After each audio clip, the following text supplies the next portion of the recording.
شكرا أمين من الجزائر. أنتقل إلى نايف من الكويت، تفضل. السلام عليكم أخ زياد. وعليكم السلام ورحمة الله. نشكر العاملين في جميع قناة الحوار. أول شيء عشان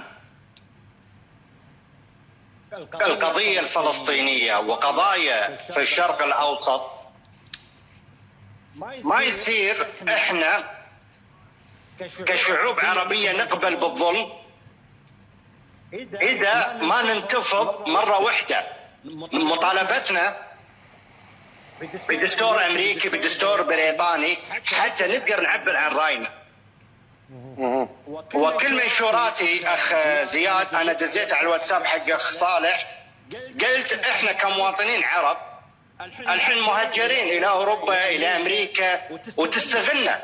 يعني أنا تكلمت لازم يصيرون مراسلين قناة الحوار في الخليج. يعني أنا قلت لازم أنا أكون مراسل في الخليج، تتكلم عن رأيي. نعم. أوضح لك النقطة الأهم، هي السالفة مو سالفة تهجير الشعب الفلسطيني، هي تهجير السوريين واللبنانيين والأردنيين.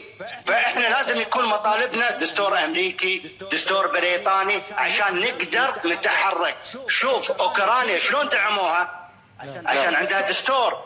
أما الشعب السوري دعموه ما دعموه، الشعب الفلسطيني دعموه ما دعموه. فأدعو جميع فصائل المقاومة المطالبة بدستور أمريكي، ومن بعد راح تنتهي قمة العقبة قمة السبع وقمة جدة وكل القمم اللي تآمرت على الدول العربية بموافقة أمريكا وأوروبا. إذا ما تطلب دستور أمريكي ما راح يدعمك الأمم المتحدة. شوف الشعب السوري شلون تهجر. وآسفين على الإطالة في الحديث. شكرا لك نايف من الكويت. أنتقل